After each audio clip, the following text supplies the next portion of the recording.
Yeah, well, wow. Two different halves for sure. Obviously, we got off to the great start, and I think that settled us in, and made some shots. And I think I looked up maybe 3 minutes in, and everybody had scored. Well, maybe not Jordan quite at that point, but literally 45 seconds later, I think she had scored, and I thought the ball was moving. And, we were playing our brand of basketball and getting stops. And even most of the first half, I thought it was pretty good. We got a little, we lost our way just a little bit a couple times defensively, but still had only given up 26 points. And then we got to the second half, and it all just became a complete score fest, and we were trading baskets, and we were trying to just implore them to quit trading baskets, right? And sometimes that happens when you're scoring. You let up on the defensive end a little bit, and, because you're scoring, it's kind of flowing for you. And, yeah, a little disappointed in how we defended there. But, to their credit, too, they made some shots. Kennedy Taylor got going, and Hood's a really good player. Bowie's a good player. And they had 8 graduate players or fifth-year seniors. And so this was it, this was it for them. Their careers were over if they were to lose. And I thought they played like that a little bit late in that fourth quarter. But we did enough offensively and had enough players step up. And, first postseason win in the WNIT or I think NCAA tournament since maybe like 2000, I want to say. And I don't think we've won a postseason game here since 94. So it's been a while. I know they got a WBI or a couple wins, but, as far as the WNIT or NCAA, it's been a minute. So really proud of them. Yeah, Jordan, your second game in a row now, scoring a career high in points. You had 28 in today's game. How did it feel to be out there, be on the home court again? It felt good. I feel like my last couple games here at the home court, I guess I didn't produce as much. So today I just wanted to go out there, have fun, enjoy. I didn't know if this could be our last game or not. So I just wanted to do whatever it took to win and have fun. And then the results was, a career high. So, yeah. Coach, the staggering number when it comes to statistic-wise that jumps out on the paper. You guys won the paint battle 52 points to 26. Yes, they were shooting lights out from the three, but that's got to be impressive in your eyes a little bit, right? Well, yeah. We lost the 3-point line by 21 points, so we had to make up for it, right, somewhere. So when you lose the 3-point battle by 21, but you win, the inside, well, so we were +5 at least, when you're kind of breaking it down that way. And we were pretty good on the offensive glass tonight with 14. And so we did some things well. The crazy, I thought, was we only won one quarter. Yeah. And it was the first one, right? Lose the second, tie the third, and then lose the fourth and give up 53 in the second half and still win by double figures. And it would have been 13 if she hadn't banked in the last shot there at the buzzer too. So, so proud of them for that. We were pretty resilient. We kept fighting offensively when we didn't have it on the defensive end. But I've said all year, guys, I always want to have a team that can win multiple ways. If we had to grind one out, I think we can do that. And then obviously tonight we showed if it gets going at pace and this becomes a score fest that I think we're capable of doing that as well. And I think you've got to be able to win multiple ways, at this level. When you guys went into the locker room, I think you were up 16.5.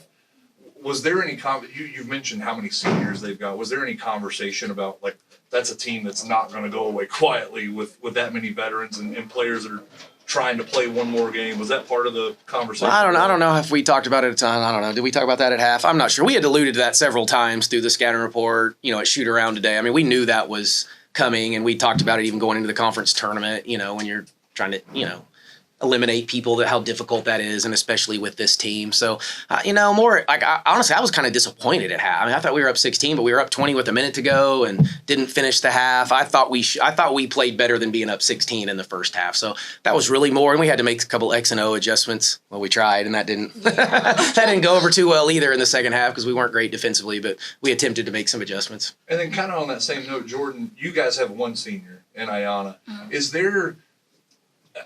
I know everybody wants to keep playing this time of year, but is there some incentive because that we've got this senior that we want to kind of give her this last ride? Is there some incentive for you guys to kind of keep this thing going for her? Yes, it definitely is, and especially with her having her knee situation, it makes us want to go even 10 times harder.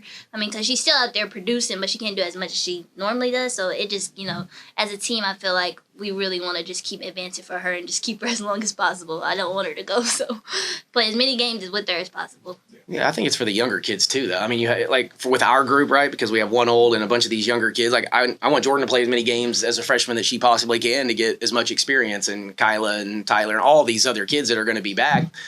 Every time we get to practice, which they don't like that word probably a ton right now, but every time we get to play, right, you get an opportunity to get better and you grow and you learn and, get a little momentum in the postseason. And so, yeah, I think it's for Ayanna too, and you want to help her leave a legacy and those types of things. And then for these guys to just keep getting better and better.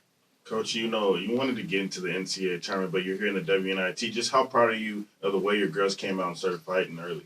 Yeah, well, we want our program to be about being in the postseason, right? Obviously, the NCAA tournament is the ultimate, and in a one-bid league, it's hard. It's really hard to do that. We didn't play our best against Cal Baptist, right? I think I've said that we were, top 10 or 12 in the country all year long in field goal percentage, and then we shoot 29% in that game, right? And in a one-game situation, that can happen. So what I'm proud of is the year that these guys have had, and then the reward was a home game in the WNIT to start it off, right? And we'll keep on trucking here and see what happens next.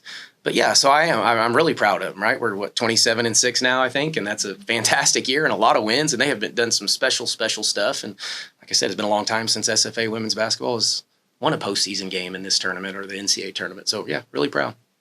Jordan, you were cooking out there. Just what was going through your mind? Just how locked in you were? Honestly, I wasn't thinking about it too much. I think that's what did help me. I was out there playing, doing what I needed to do for my team again, and it just came with that. So, but it was fun. So that's why I think, I performed solo. I'd say from an outsider perspective, I'd say your national recognition is probably growing a little bit. You had the 3 teammates, all in different conferences, all win Freshman Conference Player of the Year, including yourself. Congratulations on that again. And then a career high in your first national playoff game. Does that amplify you, or it does amplify you, but in your head, is it just like, yeah, I'm getting my groove, I'm starting to get clicking? Mm-hmm. Or is it just, yeah, business as usual? Jordan? It's a little bit of both. It definitely helps me with my confidence a little bit more. I'm very thankful and blessed to get Freshman of the Year, but I'm not getting like big hit or anything about it. It just adds to my confidence and shows that I really can, do what I work on, and like I can produce and I can do other things than just pass and rebound. I can score too. So just a confidence booster. We're getting really used to kind of looking down the stat line for you and seeing these numbers, and now 2 games in a row with career highs.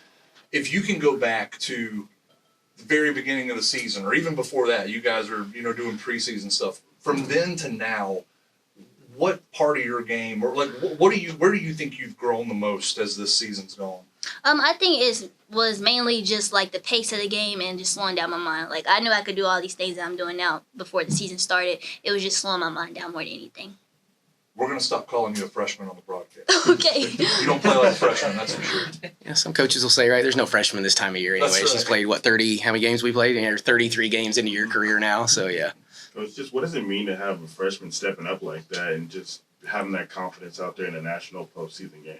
Yeah, well, obviously, I think it relaxes all of us now knowing that the ball is going to be in her hand, right, quite a bit, and she can find the right person if she needs to. She can score it if she needs to, right? She can dish it off. She can rebound. She's, becoming a complete player, and I think we've talked about it, too, quite a bit. Once, as she alluded to, once the game slowed down for her, finally you get to see, what she's capable of. But, I thought she had a chance to be pretty good, coming in. I thought, and I've said this many a times, I've never given the keys to a point guard. In 18 years as a head coach, I've never had a freshman point guard just start and we just said, hey, we're going to grow together and we're going to learn this. And, I kept telling her by January it'll slow and we'll, there'll be some peaks and valleys, and way more peaks than valleys, I think, for her. But she had a few of those. And yeah, now we're seeing the fruits of her labor. But she puts in the effort. That's what nobody sees. The kid works and she's always in the gym, right? And she was raised the right way and she understands what that looks like. And so to her credit, it looks good. And you guys see it on the national stage as you're talking about, but you didn't see her in the gym last night when everybody else left and she had her headphone in and she was the only one in the gym. Like, that's what you didn't see, but that's the reward, and that's why you're proud of this kid, because typically when you work hard, you get rewarded for it. You love this game a bit? Oh, I love it. I love it. I think that's a good way to end. We'll stay tuned for whatever your next matchup is, the WNIT second round. Congrats, Coach. We'll do it. Thanks, Thank guys. you.